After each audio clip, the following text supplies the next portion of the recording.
యువతనుద్దేశించి చేసిన ఒక వ్యాఖ్య ఇప్పుడు పెద్ద రాజకీయ దుమారంగా మారింది. Bharatiya Janata party MP Kangana Ranaut, cockroach Janata party అధికార ప్రతినిధి సౌరవ్ దాస్ ఇద్దరి మధ్య సోషల్ మీడియాలో మాటల యుద్ధం కొనసాగుతోంది.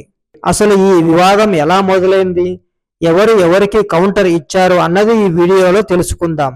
ఇటీవల ఢిల్లీ జంతర్ మంతర్లో జరిగిన నీట్ నిరసనలపై కంగనా రనౌత్ స్పందించారు. కొంతమంది యువ నిరసనకారులను ఉద్దేశించి జనరేషన్ గట్టర్ అని వ్యాఖ్యానించారు. వారి ప్రవర్తన చాలా ఇబ్బందికరంగా ఉందని చెప్పారు. ఇలాంటి వాళ్లను ఎలా పెంచుతున్నారని కూడా ప్రశ్నించారు. ఈ వ్యాఖ్యలు వెంటనే సోషల్ మీడియాలలో వైరల్ అయ్యాయి. కంగనా వ్యాఖ్యలపై సౌరవ్ దాస్ స్పందించారు. యువత గురించి ఇలాంటి మాటలు మాట్లాడటం సరైంది కాదన్నారు. కంగనా భాష అభ్యంతరకరంగా ఉందన్నారు. అంతేకాదు ఆమె మానసిక స్థిరత్వంపై కూడా ప్రశ్నలు లేవనెత్తారు.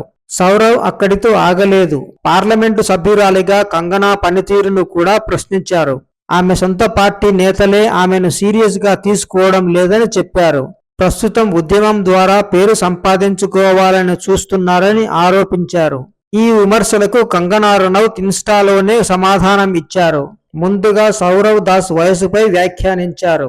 28 ఏళ్ల వయసులో తాను ఇంకా విద్యార్థినని ఎలా చెప్పుకుంటున్నారని ప్రశ్నించారు. తనపై వచ్చిన విమర్శలను తిప్పికొడుతూ కంగనా మరో విషయం చెప్పారు. తాను రాజకీయాలకు కొత్త కావచ్చు, కానీ 20 ఏళ్లుగా ప్రజాజీవనంలో ఉన్నానన్నారు. సినీ నటిగా, చిత్ర నిర్మాతగా, రచయితగా, పారిశ్రామికవేత్తగా పలు బాధ్యతలు నిర్వహిస్తున్నానని చెప్పుకొచ్చారు.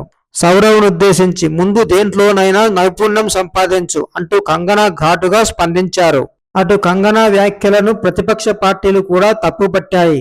యువతను అవమానించేలా మాట్లాడారని విమర్శించాయి. సోషల్ మీడియాలో కూడా చాలా మంది నెటిజన్లు ఈ వ్యాఖ్యలను తీవ్రంగా ఖండించారు. మొత్తానికి ఒక సోషల్ మీడియా పోస్టుతో మొదలైన వివాదం ఇప్పుడు రాజకీయ చర్చగా మారింది. కంగనా వ్యాఖ్యలు, సౌరవ్ దాస్ కౌంటర్ దేశవ్యాప్తంగా చర్చకు దారితీశాయి. ఈ వివాదం ఇక్కడితో ముగుస్తుందా లేక ఇంకా ముదురుతుందా అన్నది చూడాలి.